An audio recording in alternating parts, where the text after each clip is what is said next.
प्रिय संस्कृत मित्राणि, नमः संस्कृत संस्कृत देववाणी गंगा चैनल पर मेघदूतम के श्लोकों की व्याख्या चल रही है। अभी तक हमने 25 श्लोकों की व्याख्या की है।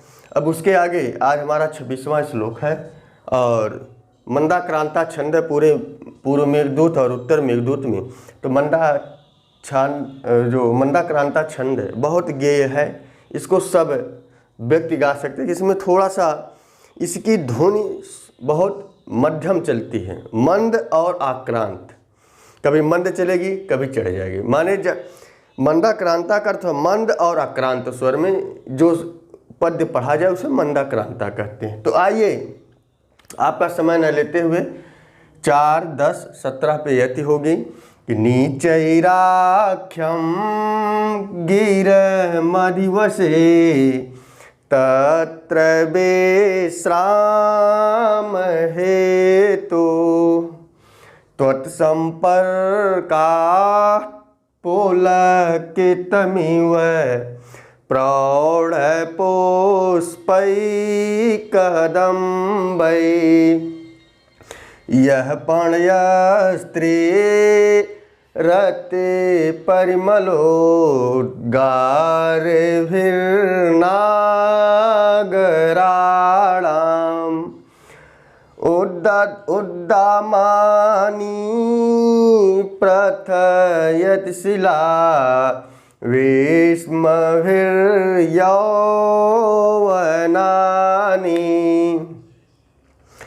मंदाक्रांता। ये छंद का लक्षण है, इसी ध्वनि में हमें पढ़ना चाहिए। तो यहाँ पर बताया गया तत्र, तत्र कहाँ पर, अर्थात उस विदिशा नगरी में। उस अभी दशाण देश के बाद जब वो विदिशा नगरी में पहुँचा, या दशाण देश की राजधानी विदिशा नगरी में पहुँचा, तो तत्र से मन हो गया वहाँ। वहाँ कहाँ, उस विदिशा नगरी में। इसके पहले किस श्लोक में पढ़कर आए हो कि विश्राम हेतु, जब उस विदिशा नगरी में विश्राम करने के निमित्त से, विश्राम करने हेतु माने कारण से या निमित्त से, विश्राम के कारण या विश्राम के निमित्त से जब तुम त्वत्संपर्कात् प्रौढ़ पुष्पै कदम्बै, जब तुम वहां पर कदम्ब के विकसित, प्रौढ़ मान होता है विकसित, फूलों के संपर्कात संपर्क में आओगे तो तुम्हारा मन पुलकित तुम्हारा मन पुलकित हो जाएगा, रोमांच से भर जाएगा।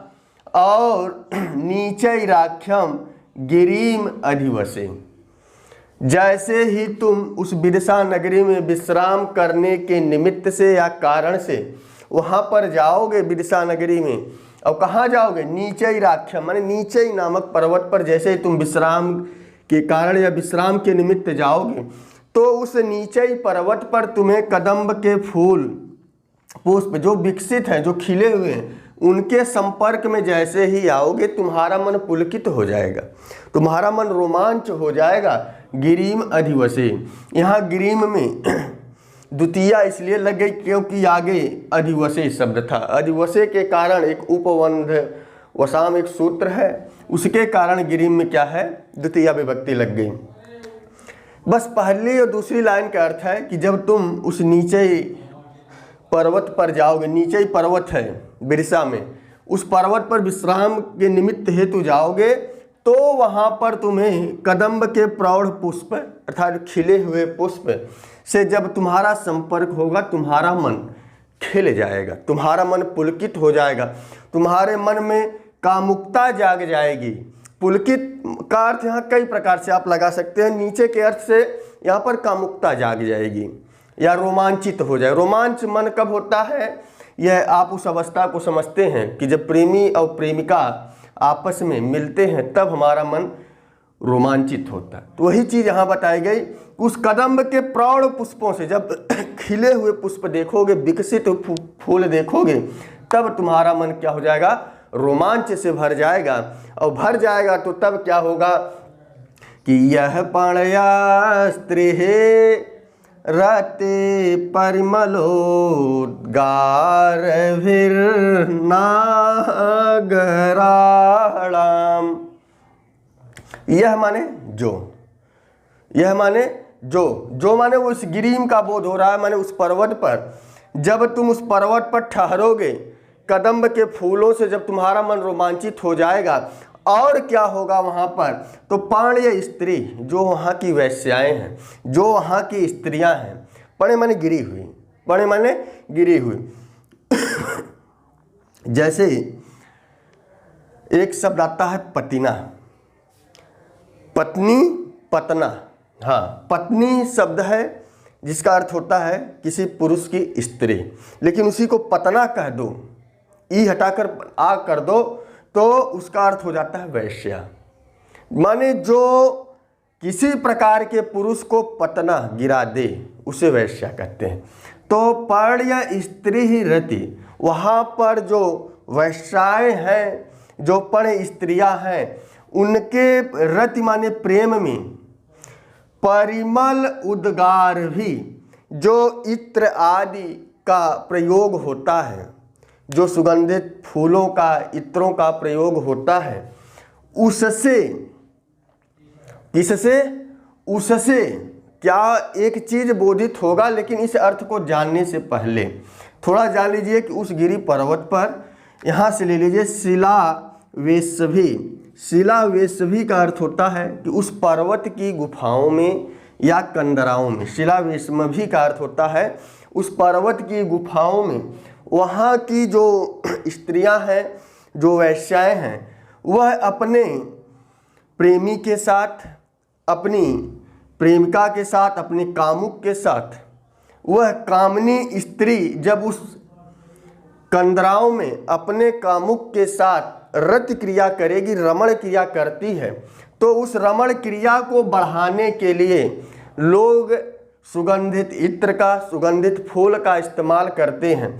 तो यहाँ पर कालिदास यही बताना चाहते हैं कि उसी नीचे पर्वत की गुफाओं से तुम्हें पर्ण स्त्रियों के द्वारा जो प्रयोग में लाए गए सुगंधित इत्र हैं, वह ऐसा आपको एहसास होगा कि वह गुफाएं सुगंधित वायु उगल रहे हैं, सुगंधित वायु उगल रहे हैं। और नागराणाम, वहाँ के नगरवासी, वहाँ के नगरवासियों का एक चीज बोधित होगा कि यहाँ के जितने भी नगरवासी हैं, वह अपने यौवनानि, यौवन को, जवानी की अवस्था को, उद्दामानि माने उत्श्रृंखल, और दिया है प्रथयति, प्रकट करते हैं।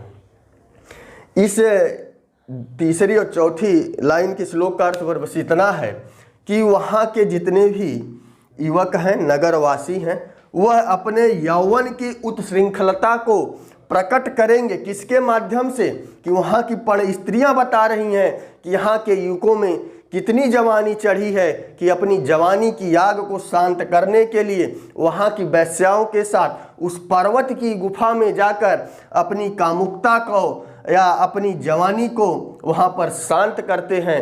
वही चीज़ यहाँ पर कालिदास बताना चाहते हैं कि उस कामुकता को बढ़ाने वाले कारक को, जो सुगंध का, इत्र का इस्तेमाल करेंगे, तो जब तुम वहाँ पर ठहरोगे तो उन पर्वत की गुफाओं में या कंदराओं से आपको सुगंधित हवा निकलेगी या सुगंधित महक आएगी, तो ऐसा लगेगा कि वहाँ की गुफाएं सुगंधित वायु छोड़ रहे हैं। क्लियर हो गया। तो यहाँ पर कालिदास पर्ण स्त्री के साथ ये बताना नहीं चाहते, ये बताना चाहते हैं कि वहाँ के युवाओं इतने जवान अवस्था में, वहाँ के युवा उस बिरसा नगरी के जो नीचे पर्वत में रहने वाले लोग हैं, वह सब युवा अवस्था के हैं, उनके अंदर जवानी है। वह अपनी जवानी को शांत करने के लिए पर्ण स्त्रियों के साथ क्या करते हैं, रति क्रीड़ा करते हैं। और रति क्रीड़ा में वह जिस इत्र का, फूल का, सुगंधित इत्र फूल का प्रयोग करते हैं, तो उन गुफाओं से वह सुगंधित वायु निकलेगी, तो आपको ऐसा लगेगा कि वहाँ की गुफाएं क्या कर रही हैं, सुगंधित वायु उगल रहे हैं। बस कालिदास का भाव इतना था कि वहाँ के युवाओं में जवानी की अवस्था है, वह अपने यौवन की एकदम अंतिम चरम अवस्था में है। तो यह यहाँ पर भाव व्यक्त करना चाहते थे। यह मेघ के माध्यम से बता रहे हैं, तुम्हारा मन पुलकित क्या हो जाएगा, तुम वहाँ के कंदराओं में ऐसी ऐसी घटनाओं को देखोगे। क्योंकि कदम्ब प्रौढ़ पुष्पई, प्रौढ़ पुष्पई का अर्थ ही हो गया कि उन्मत्त अवस्था में माने विकसित खिले हुए फूलों को तुम क्या करोगे, उस नीचे राख्य पर्वत पर माने नीचे ही पर्वत पर तुम जैसे ही ठहरोगे तुम्हारा मन रोमांचित हो जाएगा। रोमांचित क्यों हो जाएगा?